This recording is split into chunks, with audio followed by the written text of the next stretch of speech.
고난 주간을 앞에 두고 우리가 사순절을 보내고 있습니다. 지난 한 주간 어떻게 여러분들 잘 지내셨는지 모르겠습니다. 혹시 어려운 일이 있으셨을까요?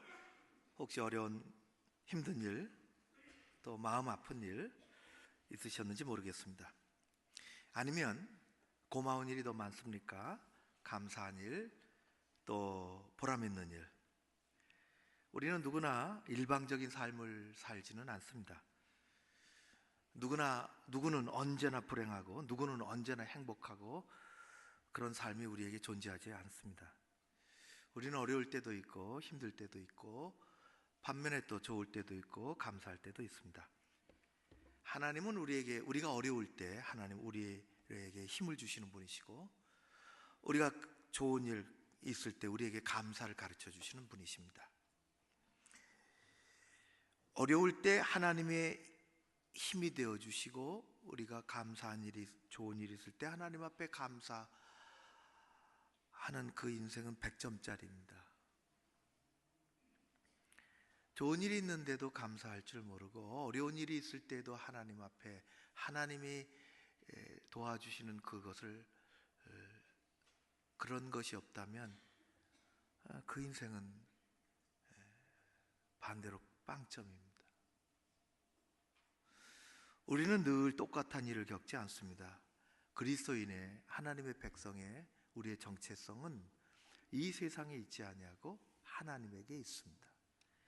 고난주간 그런 그리스도인의 정체성을 확실히 붙잡고 이 땅의 많은 일들을 잘 이기며 살아가는 우리 교회, 저와 여러분 다 되실 줄로 믿습니다. 제가 최근에 이런 얘기를 들었어요. 아주 재미난 얘기인데, 어떤 분이 홈쇼핑, TV 홈쇼핑, 그것도 중독된다 그러더라고요. 거기 지나가지 못하고 붙잡히면은 당장 뭐 안 사면은 당신 후회할 거라 그러니까 이거 지금 잡지 않으면은 큰 손해 날 것 같이 지금 주문하지 않으면 당신 평생 후회한다는 것처럼 거기에 속아 넘어가면 큰일입니다. 어떤 분은 그런 건 아닌 것 같고, 제가 들은 얘기는 실화인데 홈쇼핑에서 운동화를 봤습니다. 정말 마음에 들더래요. 그래서 주문을 했는데 얼마나 기다려지겠습니까? 며칠 있다가 운동화가 왔어요. 택배로 박스를 열어보니까 멋진 운동화가 자기를 반기고 있었습니다. 살펴보니까 자기가 주문한 거하고 똑같이 왔어요. 색깔, 치수, 브랜드, 디자인 뭐 다 신청한 대로 딱 맞게 왔는데 좀 뭐가 이상한 것 같다. 그래서 꺼내서 보니까 운동화가 한 켤레 2개가 온 것은 왔는데 왼쪽만 2개가 왔다는 겁니다. 홈쇼핑에다 전화를 했죠. 왼짝만 2개가 왔다고, 그럴 리가 없다고, 와서 신어보라고. 실수해서 죄송합니다. 싸울 것 없을 것 같아요. 저 같으면 그 남아있는 오른짝 2개 다 보내달라고. 그러면 2개가 생기는 겁니다. 혹시 그런 일이 있으면 제가 그렇게 해가지고 한 켤레가 더 생기면 발 맞는 사람을 드리도록 하겠습니다. 며칠 전 동료 목사에게 문자가 왔습니다. 그분이 총무 같은 역할을 하기 때문에 여러 관련된 목사들에게 문자를 보낸 것입니다. 문자에 가끔 실수가 있게 마련이죠. 오래전에 우리 교회 어느 분이 제게 목사님도를 님의 미음자를 빼고 보내시더라고요. 목사 니도 평안하세요. 이렇게 보내고도 몰라요. 그분은 지웠습니다. 고맙다 그러고. 그 동료 목사의 문자가 왔는데 그 문자 내용에 저의 이름이 기록이 되었습니다. 조재호, 조자 옆에 왜 그런지는 모르겠는데 짝대기를 하나 더 넣어버렸어요. 졸지의 조씨가 죄씨가 됐습니다. 죄인 된 기분이더라고요. 조재호가 죄재호가 됐습니다. 보낸 목사는 모릅니다. 제가 알려줬죠. 너무 미안해 하더라고요. 이렇게 큰 실수를 한 것에 대해서 제가 신발처럼 물을 수도 없고, 이거 참 다 벌써 보내버리고 조재호는 죄재호가 돼버리고 말았습니다. 엊그제 있었던 일이에요. 그리고 생각을 했습니다. 그러지, 나도 죄인이지. 나도 죄인이지. 주님 아니면 용서받을 길 없는 죄인이지. 그렇게 생각해 보니까 아버지가 내려준 성을 바꿀 수는 없지만 죄재호도 괜찮다 생각이 듭니다. 여러분, 우리는 누구나 죄인이었습니다. 우리는 누구나 예수 밖에서 죄인이었습니다. 성경은 인간을 향하여, 우리를 향하여 이야기합니다. 너는 죄인이라고. 죄인은 죽어야 하고, 죄인은 그래서 희망이 없으며, 죄인은 그래서 행복하지 않습니다. 그러나 우리에게는 하나님 앞에서 내가 죄인이라는 사실을 깨닫는 순간, 내가 죄의인이 아니고 죄인이라는 것을 깨닫는 순간 하늘에서부터 은혜가 오기 시작합니다. 예수님이 갈릴리 바다로, 베드로, 오늘의 이 베드로 전서의 베드로, 갈릴리 바다에서 잔뼈가 굵은 어부 시몬을 예수님이 만나셨습니다. 빈배를 경험한 시몬에게 예상치 않은 전혀 낯선 어느 분이 오시더니 말씀하기를, 깊은 곳에 가서 그물을 내려라, 던져라. 그물을 던졌더니 고기가 너무 많이 잡혀서 찢어질 정도가 되었다고 했습니다. 어부 시몬은 기쁘고 즐겁고 너무 좋고 수지 맞았고, 이걸 시장에다 갖다 팔면은 엄청난 수익이 될 거고, 횡재를 했으며 엄청나구나, 이게 웬 떡이냐, 그렇게 생각하지 않았습니다.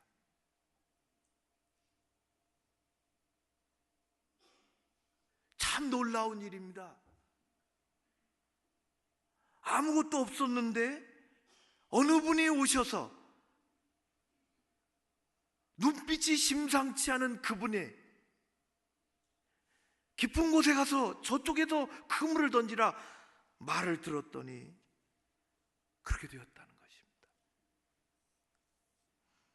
시몬은 거부할 수 없는 그분의 어떤 힘 앞에서 인간의 부족함을, 인간이 아무것도 아니라는 것을 깨달았습니다. 그래서 그는 나는 죄인입니다, 그렇게 했어요. 그가 기쁜 것이 아니라 내가 너무 무력하다는 거예요. 거기서 잔뼈가 굵은 어부였지만은 시몬은 그 힘 앞에서, 그 인간이 어떻게 측량할 길 없는 그 앞에서 연륜을 따라오는 직업적인 경험이 인생의 초월적인 존재가 있음을 가르쳐주지 않는다는 것을 알게 되었습니다. 세상에 아무리 화려한 일을 하고 아무리 위대한 일을 해도 그런 경험이 우리에게 그 너머에 초월적인 존재가 계신다는 것을 알려주지 않습니다. 시몬은 어부로서 비록 못 배우고 연약하고 주목을 받지 못하는 인생을 살았지만 그는 자기의 부족함을 알게 됐어요. 신나지 않고 너무 연약하다는 것을. 그래서 그분 앞에 고백합니다. 죄인입니다. 나를 떠나십시오. 우리의 세상의 경험은 우리 자동적으로 우리 인생의 초월적인 분이 계시다는 것을 알려주지 않습니다. 자기 자신이 보잘것없는 존재임을 깨닫는다는 것은 우리는 자기 자신도 모르게 하나님의 은혜가 시작된다는 것을 이야기합니다. 그분은 그때 이야기했어요. 너는 이제 시몬이 아니라 베드로다. 나를 따르라. 예수 그리스도 주님은 어부 시몬에게 너는 베드로라 이야기했습니다. 주님은 죄인임을 깨달은 어부 시몬에게 새 이름을 주신 것입니다. 시몬이라는 이름은 아버지가 지어준 어부의 이름이고, 베드로는 주님이 지어주신 사도의 이름입니다. 시몬은 예수님이 지어준 베드로라는 이름이 너무 좋았습니다. 그리고 그는 전혀 다른 삶을 살게 됩니다. 그야말로 반석 같은 믿음을 갖게 되었습니다. 이름이 자동적으로 그렇게 만드는 것은 아닙니다. 일전에 방송국에 인터뷰하러 오시라 그래서 녹음을 다 끝냈더니 아나운서가 느닷없이 엘리베이터 앞에서 이렇게 묻더라고요. 목사님은 호가 무언가요?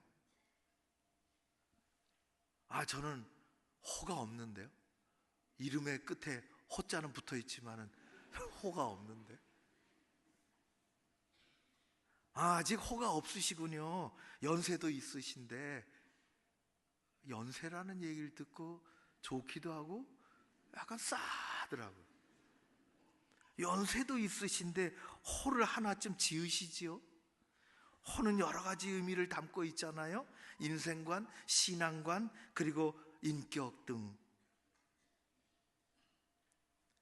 돌아오면서 차 안에서 생각했습니다. 호를 하나 가지고 싶다, 그런 생각입니다. 베드로는 예수님이 그렇게 이름을 주셨습니다. 자신이 철저히 죄인임을 깨달았을 때, 내가 잘난 의인인 줄 알았는데 우리는 성경이라는 거울을 통해서 나를 들여다보니 그 거울 안에 죄인이 들어있음을 보게 됩니다.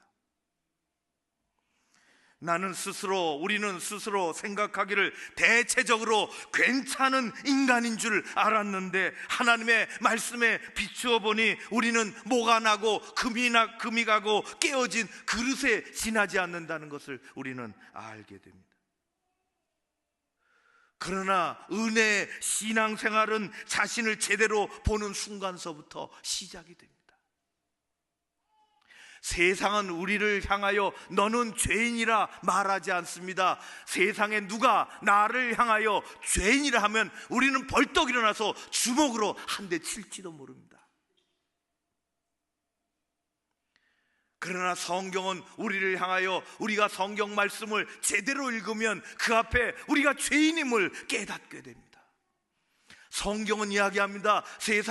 이 세상에는 의인은 없나니 하나도 없다고 우리를 향하여 죄인이라고 말씀하십니다. 우리는 거기서부터 내가 죄인임을, 하나님 앞에 부족한 인간임을 깨달아야 비로소 예수 그리스도 그 십자가가 요청이 되는 것입니다. 예수 그리스도의 십자가로 죄의 용서를 받고 예수 그리스도의 부활로 생명을 얻어 다시 살아가는 그리스도인, 그것이 우리의 정체성입니다. 참으로 하나님 앞에 소중하고 존귀한 존재이죠.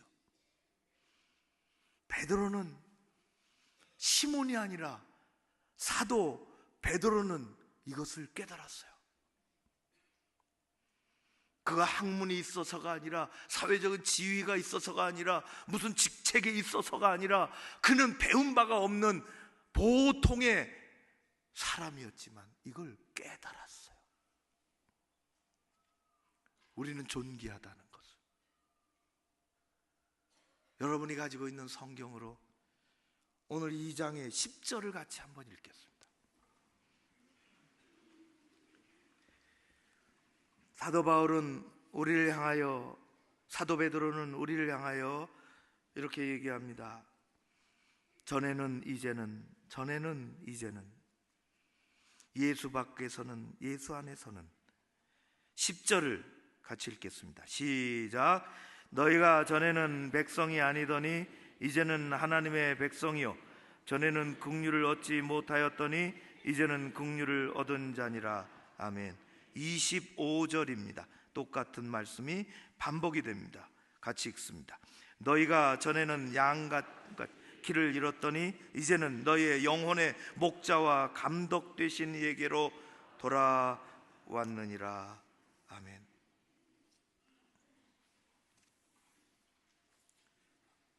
사도 베드로는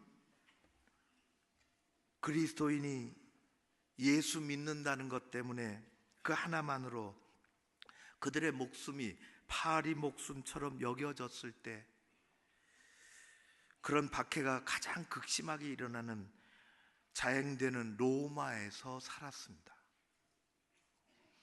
수많은 그리스도인들이 예수 믿는다는 것 때문에 붙잡혀 사나운 개 이빨에 살점이 뜯겨 나가고 굶주린 사자의 밥이 되어 죽어가며 비참하게 십자가에서 처형되어지고, 어떤 사람들은 십자가에 매달리게 되고 불에 타서 서서히 죽어가기도 했습니다.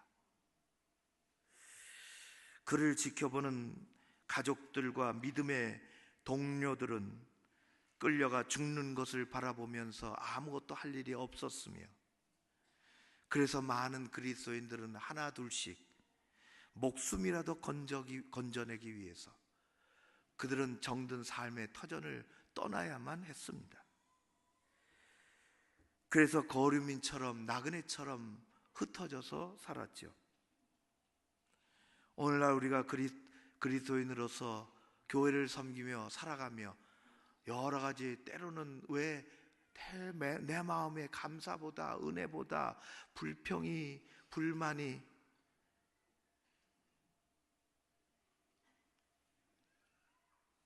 우리는 옛날에 그 역사를 되돌아 우리가 그곳에 살 수는 없지만은 오늘날의 우리의 신앙생활에 그런 것들이 영적인 사치가 아닐지 모르겠다, 그런 생각이 듭니다.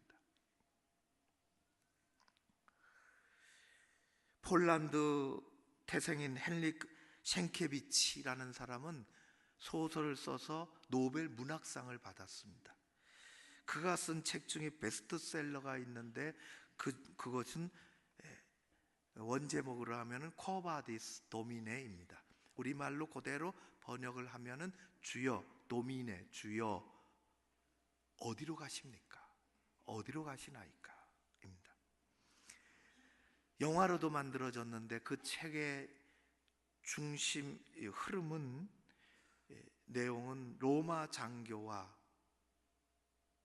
로마식의 훈련을 받고 정복자의 정신을 가지고 있고 무력으로 박사 로마나를 만들어내는 로마 장교와 예수 믿는 노예로 붙잡혀온 한 처녀와의 사랑 이야기가 그려져 있습니다. 그 안에는 신앙이 뭔지, 예수 믿는다는 것이 뭔지, 인생이 어떤 것인지를, 사랑을 다루고 있습니다. 그 안에 베드로의 이야기도 나오죠. 박해가 극심해질 때에 로마에 남아있던 성도들은 이제 대박해가 오니 사도 보고 이야기하기를 잠시 피해 있다가 우리 다 이 박해가 지나가면 다시 모이자고 했습니다. 일부는 뿔뿔이 흩어졌죠. 1장에 나온 대로 그렇습니다. 그리고 베드로는 어쩔 수 없어 그 권유를 듣고 박해를 잠시 피하기 위해서 로마를 빠져나온, 암비아라는 길을 따라서 내려가는데 누군가 앞을 향해서 반대 방향으로 걸어오시는 것을 봤습니다. 그분은 옛날에 갈릴리 바닷가에서 만났던 십자가의 예수님이셨습니다. 마치 부활하신 주님께서 엠마오로 내려가는 두 제자에게 나타나신 것처럼 나타나셨습니다. 베드로하고 반대 방향으로 걸어 올라가시는 그분을 향해서 얼떨결에 베드로는 묻습니다. 주여, 어디로 가시나이까? 예수님은 이렇게 대답하십니다. 나는 내가 버리고 가는 로마를 향하여 간다. 로마에 있는 양떼들을 위해서 다시 못 박히기 위해서 나는 로마로 간다. 누구도 그 자리에서 예수님을 보지 못했으며 예수님의 그 음성을 듣지 못했지만 베드로 예수님을 보았고 예수님의 음성을 들었습니다. 주님의 음성을 들은 베드로는 다시 발걸음을 돌이켜 주님의 뒤를 따라 로마로 들어갑니다. 전승에 의하면 다시 로마로 들어간 베드로는 붙잡혀서 십자가의 처형을 받게 되었습니다. 십자가의 집행 현장에서 베드로는 집행자에게 이렇게 간곡하게 이야기합니다. 나는 나의 주 예수님처럼 십자가에 바로 달려 죽을 자격이 없어. 제발 나를 십자가에 거꾸로 못 박히게 해줘. 그래서 그는 거꾸로 순교했다고 전해집니다. 그는 순교당하기 전에 담대했습니다. 고난 중에 있는 성도들을 용기를 가지라고 소망을 잃지 말라고 말하고 있습니다. 베드로는 담대한 믿음을 가지고 이야기합니다. 이 땅에 살아가는 우리를 향하여 너희는 세상에 둘도 없이 소중하고 존귀한 사람들이라고 이야기합니다. 그것이 2장의 전체 내용입니다. 9절에 다시 제가 읽으면 베드로전서 2장 9절 이렇게 베드로가 얘기하고 있습니다. 너희는 택하신 족속이요 왕같은 제사장들이요 거룩한 나라요 그의 소유가 된 백성이니 이는 너희를 어두운 데서 불러내어 그의 기이한 빛 그가 체험을 했어요. 그의 기이한 빛에 들어가게 하시니 아름다운 덕을 선포하게 하려 하심이라. 그러기 위해서 너희를 택하셨고 왕같은 제사장으로 삼으시고 너희들이 얼마나 지금 우리 가운데 어려움과 고난과 박해가 있지만은 하나님은 너희를 얼마나 소중하게 택하시고 구별하신 줄 아느냐. 우리는 하나님으로부터 택함받은 사람들입니다. 우리는 전능하신 하나님으로부터 선택을 받은 사람들입니다. 하나님은 창세기 12장서부터 한 인간에 대한 관심을 갖고 그를 택하시고 그를 사랑하셨습니다. 하나님은 그렇게 아브라함을 부르셨죠. 그래서 아브라함을 택하시고 부르시고 이스라엘의 조상으로 모든 믿는 이의 조상으로 삼으셨습니다. 하나님이 왜 그렇게 하셨는지는 우리는 알 길이 없습니다. 하나님의 주권적인 선택이 있습니다. 하나님이 택하셨다는 것입니다. 아브라함이 하나님을 택한 것이 아니라 하나님이 아브라함을 택하셨습니다. 우리는 세상에 살아가면서 수도 없는 좋든지 싫든지 선택하며 살아갑니다. 선택한 그 일이 좋은 일이 될는지 나쁜 일이 될는지 힘든 일이 될는지 혹은 불만스러운지 알 길이 없지만은 우리는 좋은 일이 되기를 바라는 마음으로 매 순간 선택하며 살아갑니다. 선택을 못하는 사람도 있어요. 그걸 선택 장애라 그렇게 얘기합니다. 정도의 차이는 있지만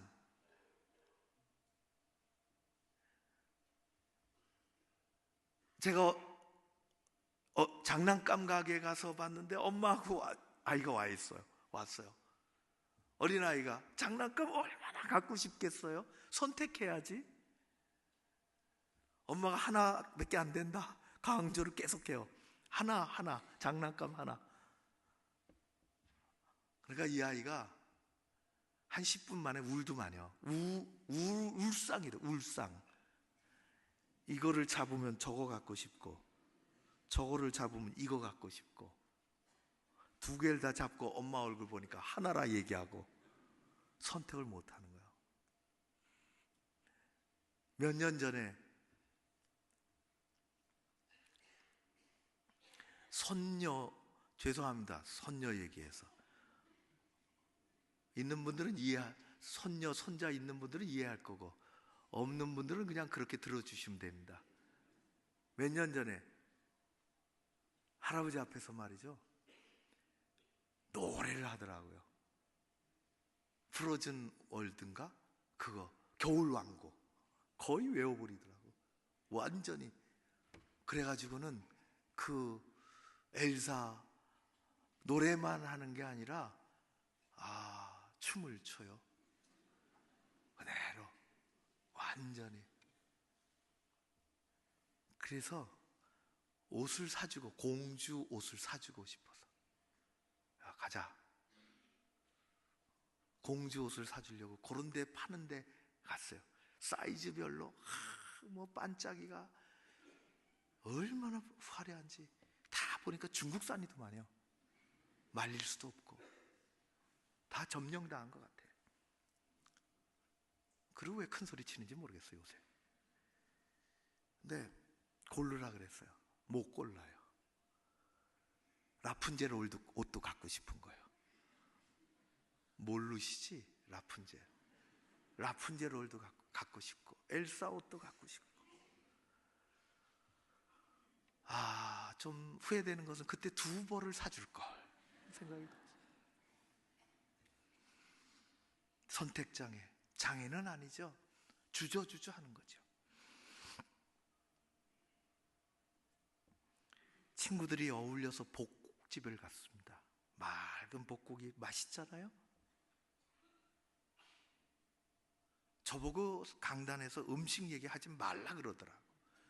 하면 점심 때 그거 먹고 싶다, 그 말이죠.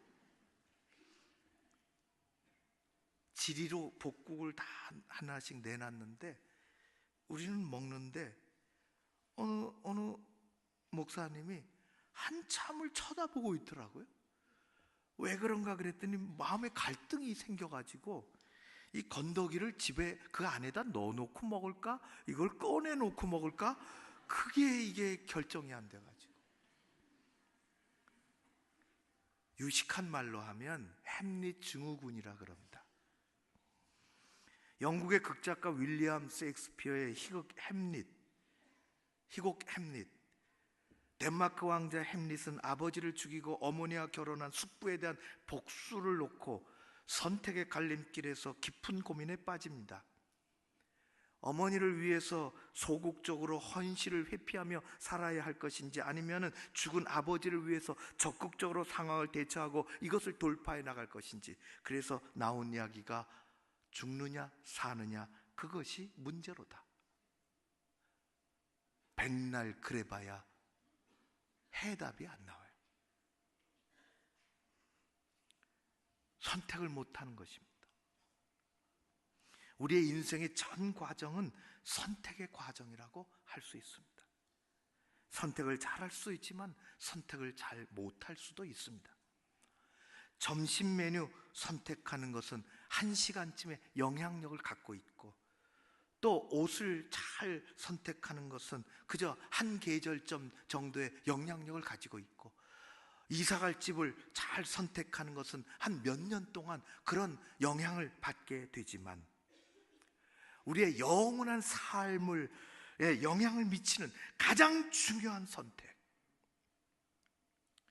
우리의 영원한 삶에 영향을 미치는 가장 중요한 선택은 우리가 하지 않았습니다.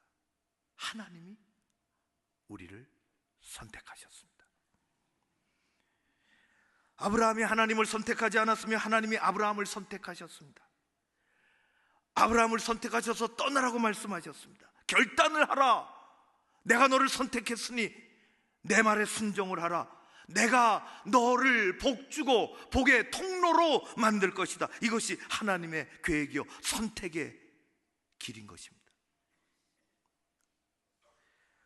아브라함이 하나님을 선택한 것이 아니라 하나님이 아브라함을 선택하셔서 엄청난 하나님의 그 일꾼으로, 도구로, 축복의 통로로, 그리고 하나님의 사람으로, 하나님의 벗으로 삼으셨던 것처럼 구원자 하나님, 좋으신 아버지는 죄인인 우리를 선택하셨습니다.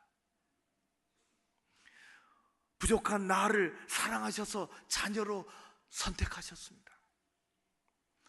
우리는 한 일이 없습니다. 하나님의 주권에 붙잡혀 있을 뿐입니다. 하나님은 이사야 선지자를 통해서 이스라엘 백성들에게 알려주셨습니다. 이사야 43장 1절의 말씀, 내가 너를 구속하였고 내가 너를 지명하여 불렀나니 너는 내 것이라.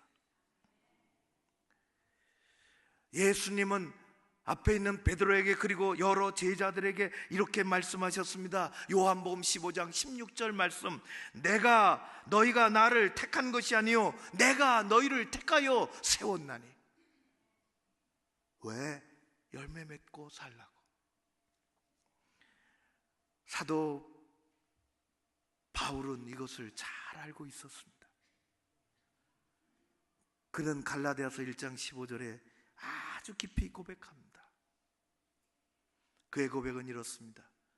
내 어머니의 태로부터 내가 알지 못했던 그 순간, 내가 생각도 못하고 판단도 못하고 그저 어머니 뱃속에 들어있을 때서부터 나를 택정하시고 그 은혜로 부르신 하나님께서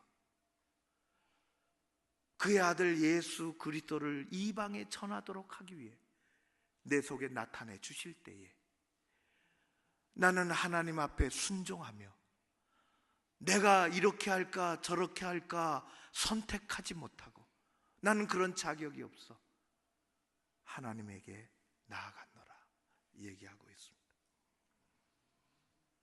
우리는 하나님이 택하신 백성입니다. 얼마나 귀한 존재인지 모릅니다. 한량없죠, 그 은혜가. 사도 베드로는 얘기합니다. 우리는 보통 제사장이 아니라고. 구약시대 3분의 2를 차지하고 있는 왕, 제사장, 합해서 왕과 같은 제사장이라고. 우리는 하나님이 거룩하게 구별하시는 사람이라고. 우리가 잘나서가 아니라, 우리가 완전해서가 아니라 구별해 주셨다고. 우리는 하나님이 소유한 사람들이라고. 성도 여러분, 우리는 적당한 사람들이 아닙니다. 우리는 보통 사람들이 아닙니다. 때때로 우리에게 다가오는 고난과 어려움과 좌절된 상황이 있을지라도 그런 것들이 우리를 무너뜨릴 수가 없습니다. 왜냐하면 우리는 하나님께서 당신의 외아들 예수 그리스도를 십자가에 내놓으시면서까지 우리를 살리셨기 때문입니다. 그리고 가장 존귀한 사람으로, 소중한 사람으로 우리를 인쳐주십니다. 세상보다 크신 하나님의 은혜가 우리 안에 자리 잡은 우리들은 존귀한 사람들입니다. 예수 그리스도의 십자가의 부활의 그 생명력으로 가득한 우리 안에, 그것으로 가득한 우리들은 존귀한 사람들입니다. 성령의 위로와 확증이 내 안에 있는 그 사람은 존귀한 사람입니다. 우리는 하나님이 그렇게 만들어 주셨습니다. 하나님이 사랑하시는 존귀한 인생입니다. 소중하죠. 우리는 세상 살아가면서 좋은 일도 겪지만 어려운 일도 만납니다. 좋은 일에 교만하지 아니하며, 어려운 일에 낙담 좌절하지 아니하며, 겸손하게 주님 뒤를 따라가며 나그네의 길에 확증을 가지고 행복한 삶을 살아야 될 것입니다. 하나님께서 사랑하시고 존귀하게 여겨주십니다. 그런 은혜가 사순절 여러분들에게 가득하시기를 주의 이름으로 축원합니다. 기도하겠습니다.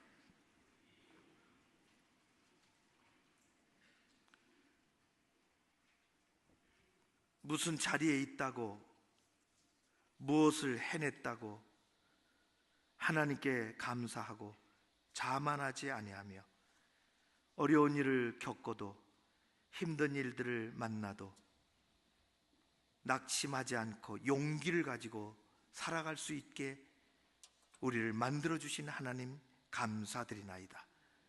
소중한 사람, 존귀한 존재, 예수 그리스도로 말미암아 우리가 그렇게 되었사오니 천국을 바라보고 이 땅에 맡겨주신 일들을 성실하게 감당하며 하나님을 존귀하게 여기며 살아가는 우리 모두가 되게 하여 주시옵소서. 성령께서 함께 주시니 감사드리오며 예수님 이름으로 기도하옵나이다. 아멘.